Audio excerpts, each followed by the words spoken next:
Good morning, and thank you very much for joining us. I am Yori Folari.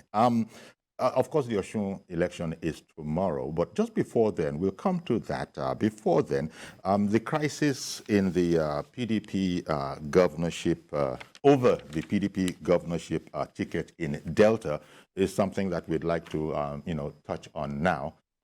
Yesterday, there was an aspect of this on our, flagship news, and this morning, we have Comrade Izeze Yakubu Reuben, Honorable Member representing the Ughelli South Constituency, Delta State House of Assembly. And, he said that, it is necessary that a right of reply be exercised. So good morning to you, Honorable Reuben. Good morning to you, Mr. Folari. How are we doing today? Thank you very much. Yeah, everything is fine, thank you. Let's get to it. There's a crisis, but I think the crisis, maybe that is now a sort of a past tense, because the party has submitted a name to INEC. So PDP does indeed have a horse in the race now. That much is correct, because I want you to take us through it step by step. As you have said, the People's Democratic Party has submitted a name, and the name that's submitted by the People's Democratic Party is the Right Honorable Sheriff Francis Oborevwori. So as it stands, that is the position of the People's Democratic Party as at today. Okay. As of today, that is the situation.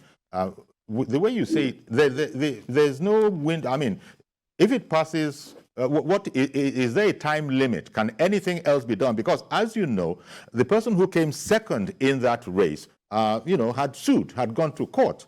And but in spite of that, the arguments were made that, look, not until a name is submitted to INEC and INEC publishes that name, that is the only time when we can begin to talk about actions in the judiciary. So are you foreclosing? Can we now foreclose that there is no need for any action anymore? PDP has submitted the name, and he is indeed going to be the candidate. With respect to the question you have just raised, let me take your mind back to the book by Charles Dickens, Oliver Twist. Mrs. Bumble was alleged to have stolen some trinkets and destroyed the trinkets in a bid to convert trinkets into her own use. And when the matter was presented before the court, the prosecutor, on behalf of the state, had alleged that, in fact, Mr. Bumble was a criminalist participant. He was vicariously liable for the actions of his wife. Without his consent and his directions, the wife would not have taken the actions she had taken. And in his response, he had exploded before the magistrate. And I said, the law, if this is what the law presupposes, the law is indeed an ass. An idiot. And the law is an ass. Fundamentally, when a matter has been subjected before the jurisdiction of a court by parties, it is expected that parties would allow the court to dispense justice. And being a lawyer, the ethos and the ethics of the profession precludes me from commenting on a matter that has been subjected before the court.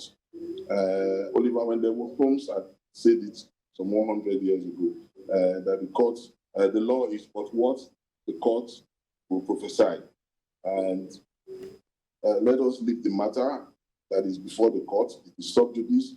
We believe that the courts, the judiciary in this country, has always been the last resort of the common and uncommon man. We believe that the judiciary will do justice, and justice will be seen to have been manifestly done in this matter. All matters relating to the issues before the court are sub judice, and I cannot comment on such matters. Thank you.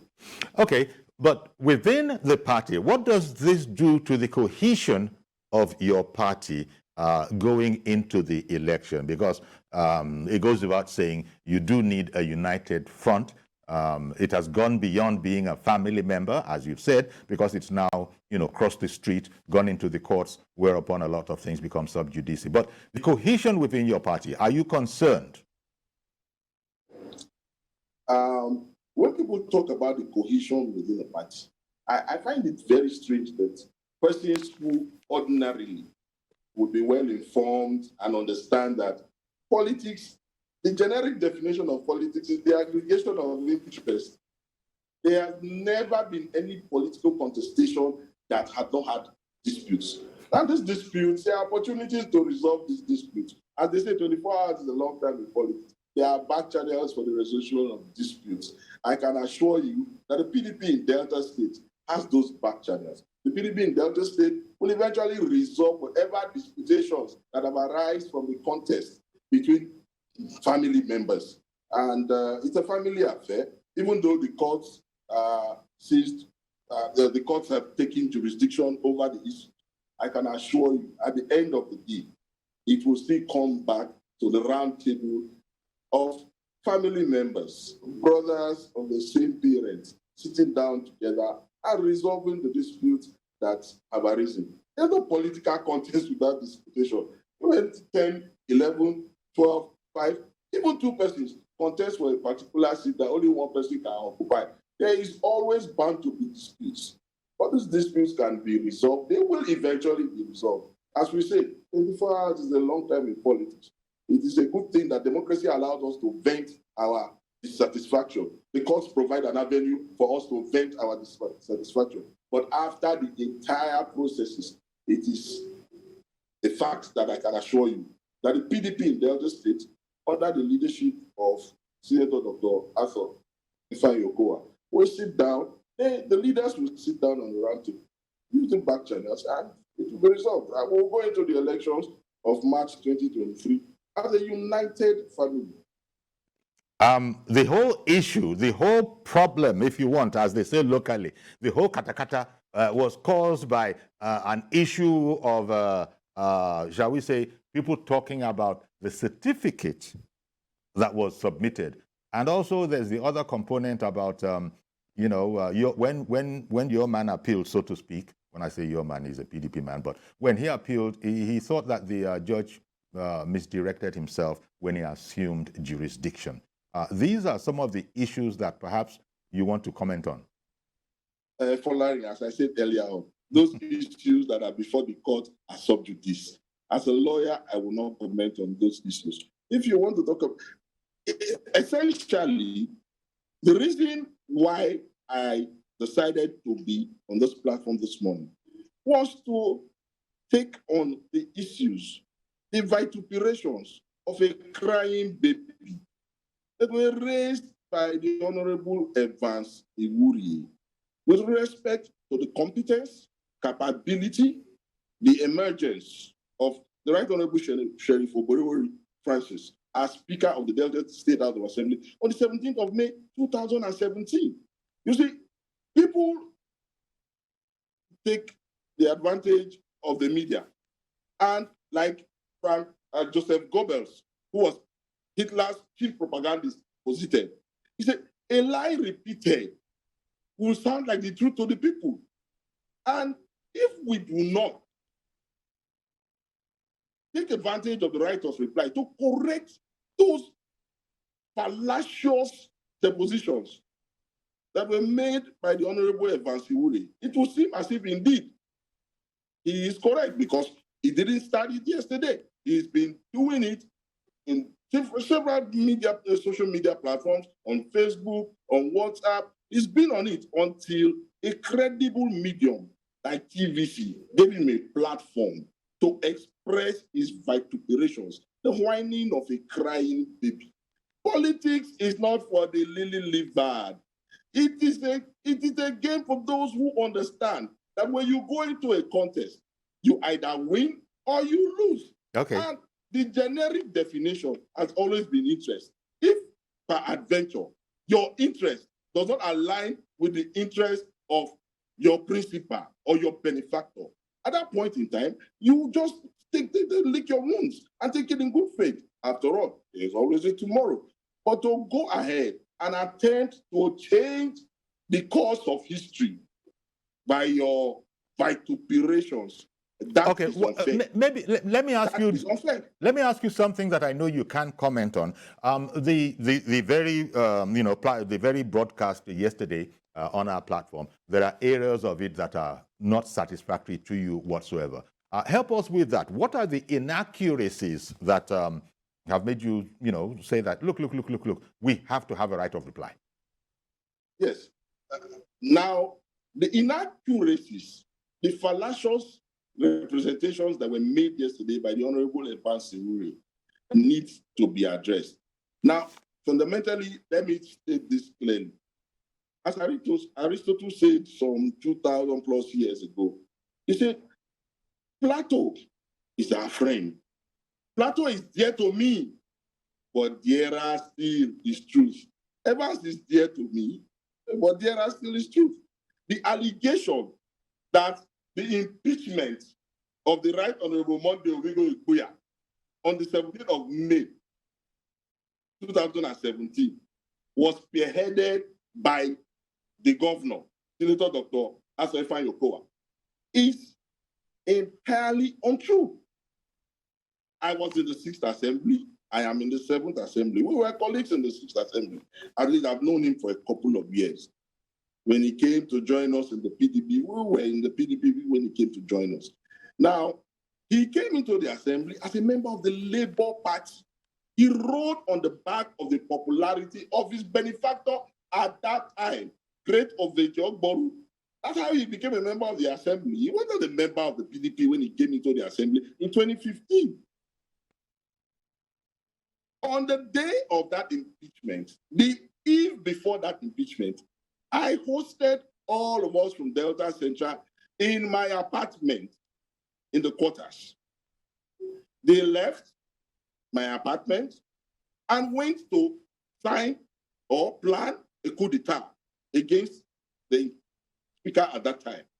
Now, let me put this fact straight. The assertion that he was called by 2 a.m. by the governor is untrue. Nothing like that happened.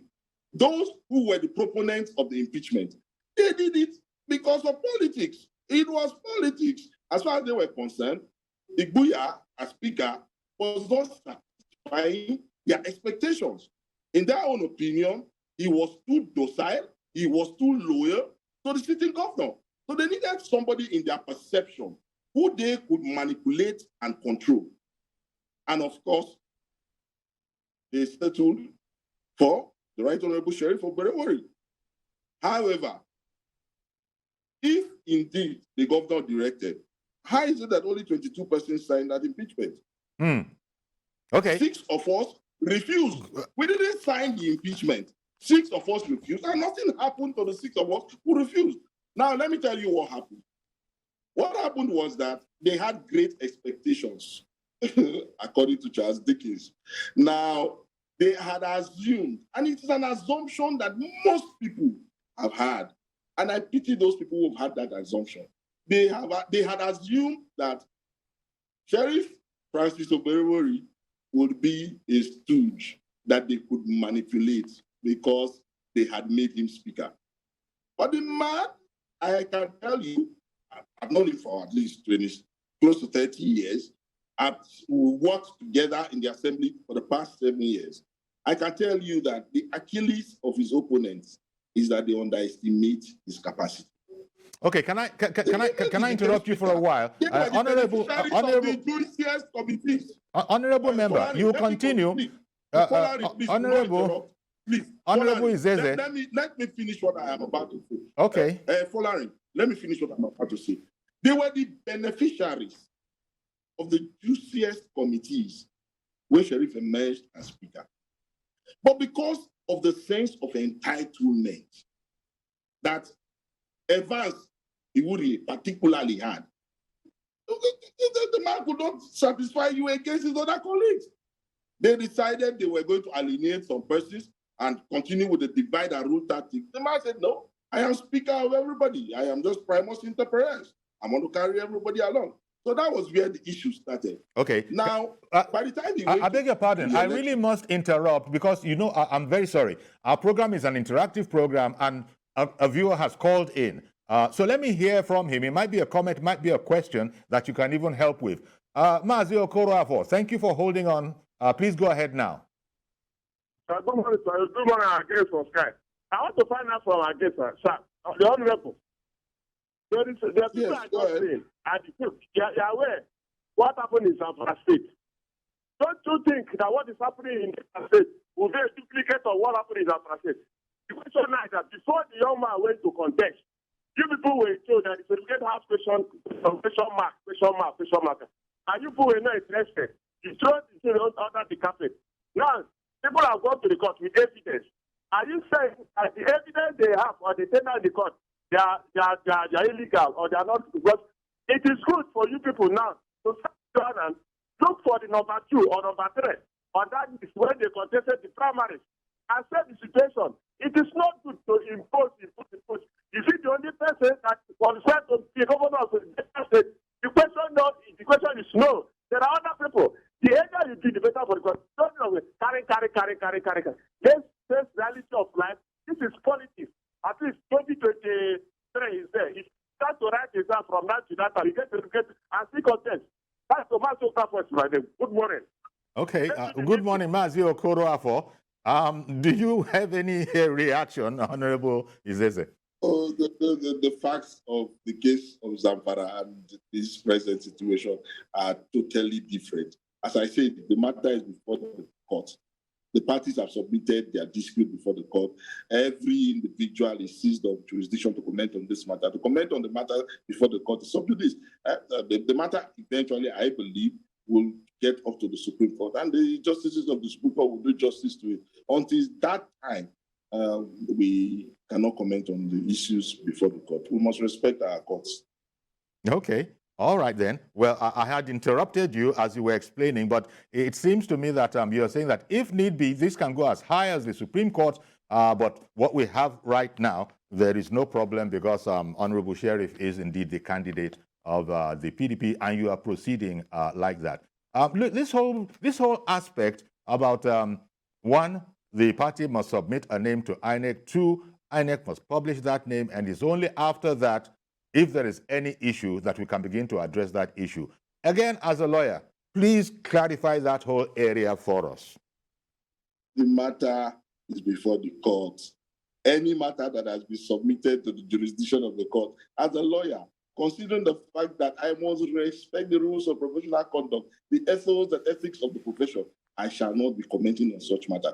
Talk to me about his allegation that the House of Assembly has no balls. That is why the House of Assembly approved a loan of 150 billion naira or 207 billion naira for the governor to use as a jamboree. Talk to me on the issue. So is there a fallacy? Is there a fallacy in that example? Is there any fallacy? Is there any fallacy in that example? Any fallacy in that example that you yourself brought up? Example is a misrepresentation of facts. Okay. Now, 150 billion naira loan. I do not understand why someone who ordinarily considers and describes himself, and in fact, maligns another fellow human being and describes another human being on national television as a certified illiterate. What makes him believe that he is more educated or intelligent than another individual? As far as I am concerned, we all are created equal before God. Every individual is the product of the opportunity that has been available to him. If Honorable Izeze Yakubu Reuben, please, if he's watching this program, he would know. We sat side by side in the 6th Assembly. Honorable Izeze Yakubu Reuben can at best be described as a pseudo-intellectual. A pseudo-intellectual. Okay, one moment. Yes, we got another call. We got a call from Wari. Let's take this call from Wari. Let's take a call from a viewer in Wari. Let me finish this point. Let me finish this point. But you see, the nature of our program is what it is.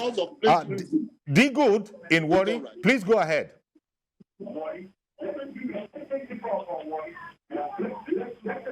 Can D Good hear us? Yes, I'm here. Please go ahead. What's your observation or question? I don't know. I'm talking about the Delta politics. Yes. Go ahead. Yes. Okay, I want to ask. The judgment by Justice Taiwo. Yes, the judgment issued by Justice Taiwo from the Federal High Court, Abuja, that the name David Edere should be substituted with that of Right Honorable Sheriff Francis Oborewori. What do you have to say concerning the judgment? Okay, thank you very much. That's, well, first of all, is that accurate, Honorable Izeze? Is it accurate? Did the court actually order a substitution of name? Because reports say that he didn't make such an order. He didn't call for a rerun or anything like that. Please clarify it for us from your perspective. The matter is subject to this Folari. The court has issued its judgment. The certified true copy has been released. Those members of the Fourth Estate of the realm, Folari, you should be telling and educating the public with respect to the contents of that judgment. I will not comment on a matter that is before a court of competent jurisdiction. To do that would violate the ethics and ethos of the law profession. And fortunately, I am a member of the bar. Thank you. Okay, then. All right, we're going to have to... As I was saying before the call came in. Very briefly, now, please. Yes. Because I got to go on a break. We'll come back to you. Okay. I'll be waiting. Okay. Thank you. Okay. Well, stay with us, please. We'll take a break and we'll be right back. Okay, welcome back. And we still have with us Comrade Izeze Yakubu Reuben. And he's, as it were, ironing out some wrinkles. He's a legal practitioner as well as a member of the House of Assembly, representing Ughelli South constituency. And, you know, he's standing on conventions of the practice and profession and saying he's not going to comment on anything that is in court. But briefly, the situation is that the Honorable Speaker, who won the election, you know, he has been challenged and the matter is now in court. And so, you know, following up on a broadcast from our station yesterday, he has demanded the right of reply, and we're always happy to grant that. So, well, Honorable Izeze, as we are now, we're in the dying minutes of this segment. What are the key things that you want the public to know? Because you were very angry that, according to you, you know, bad information had gone out and that you felt a need to... And no, Folari, don't say I'm very angry. I didn't say angry. I didn't say you were angry. Maybe there's distortion. I don't have a short fuse. Maybe there's distortion. I didn't say you were angry. I am here to disabuse the mind of the listening public and the viewing public. Excellent. With respect, excellent. But I didn't say you were angry. Okay, sir. No. I don't have a short fuse, so I cannot be angry. It's not possible. Okay. Now, with respect to the allegation that the House of Assembly has no balls, that's why okay. And this is where you are concerned, because you are a member of that honorable house. I'm very concerned about that. Yes. Now, the essence of the Assembly, as provided by Section 4, Subsection 7, A and B of the Constitution of the Federal Republic of Nigeria 1999 as altered, is to make laws for the peace, orderliness, and good government of the state. Now, the primary purpose of government is provided for by Section 42 sub B, the security and welfare of our people. Now, you are elected to the Assembly to represent your people. I represent Ughelli South State constituency. Of the 150 billion naira loan that I vociferously supported its approval, my constituency, Ughelli South State constituency, there is a part of my constituency that has never experienced government impact since the creation of the Federal Republic of the amalgamation of the Northern and Southern Protectorate in 1914. From that 150 billion, the Ewu Orere Bridge has 10.7 billion that will be used to fund the completion of that project. That would open up the entire riverine area that has over 70,000 inhabitants. And at always, from time immemorial, from the time of manual boats to the time of speed boats that we are today, they have always gone home by boats. Okay, Farmers, I get you, but again, I'm going to have to take another caller. I beg your pardon, Honorable Izeze. Right now, I have Sonny. Sonny in Benin. Can you hear us? Go ahead, Sonny. You got a comment or a question? Thank you very much, sir. Okay. Sincerely speaking, I appreciate what PDP is doing. I greet you for what you are doing. Sincerely speaking, I would like to encourage the honorable member. The honorable member needs to tone down. The honorable member needs to tone down. We are brothers in the house. We may have the issue. We may have different perspectives. We may be looking at things from our own end, especially when it pleases us or when it does not please us. Okay, comrade, do you know your honorable brother there? PDP is a family, like he has said. Is he a member of your house? Do you know him? No, I don't know him, but you need to tune down because they are family members. You gave the impression that you are brothers in the same house, is why I wanted to clarify that. At least I'm a debtor by marriage. Okay. I'm a debtor by marriage. I married from there, Robo. Okay. So I think that I'm also concerned about what happened in debtor state. Okay. The point that I would like to make is the fact that let us focus on, instead of waiting to get to the Supreme Court, at the end of we can settle out of court. We can actually say, okay, let's agree morally. Wait, everything must not be about law. We can look at issue from the moral aspect of law and say, okay, we're not going to go to court. Okay, thank you very much, Sonny. Sonny in Benin, thank you very much. Let me add that to the Assemblyman's plate. You heard the suggestion. Yes, I heard him. As I said, the back channels will be explored. But while that is going on, my emphasis on the court process is that I would not comment on a matter that is before the courts. That will be subject to this. I need to emphasize that. Now, going back to the loans, if you check the history of the assembly, I am one of those. In fact, I was the only person who opposed an executive bill requesting to pay pension to an acting governor.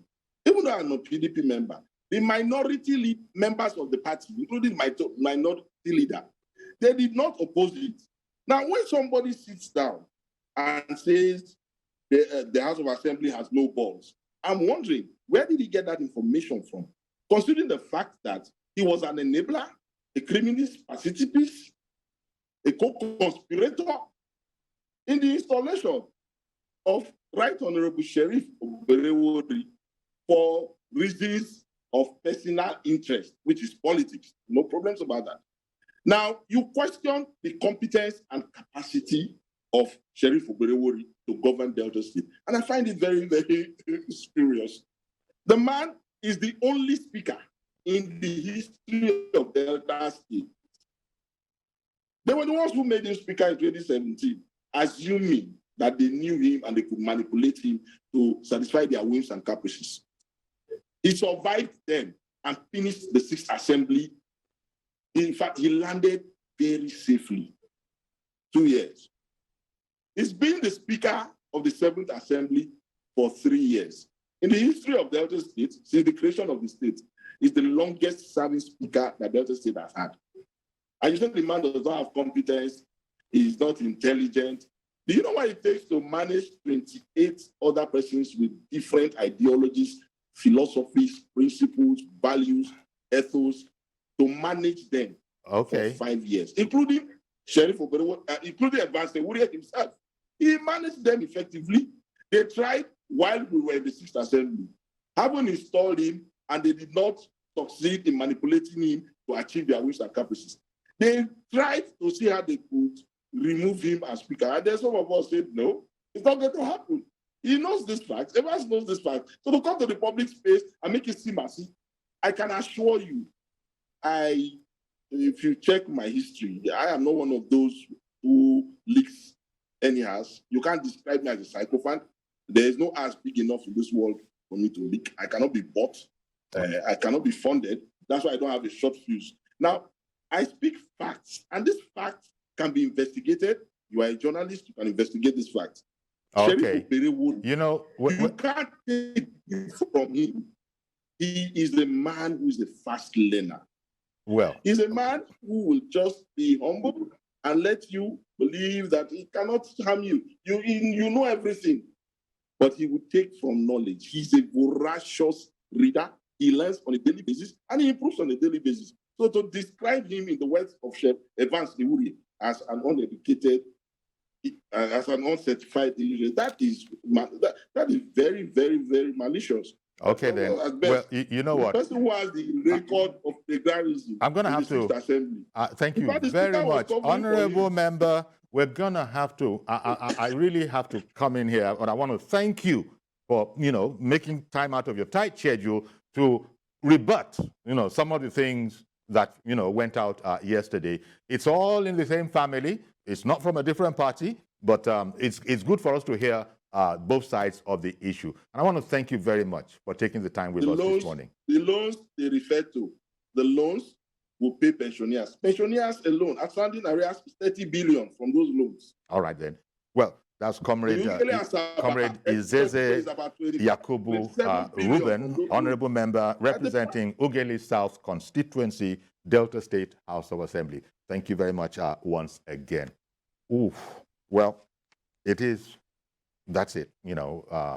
We always will allow a right of response, and fortunately there was enough time for Honorable Reuben to get in with his side of the story.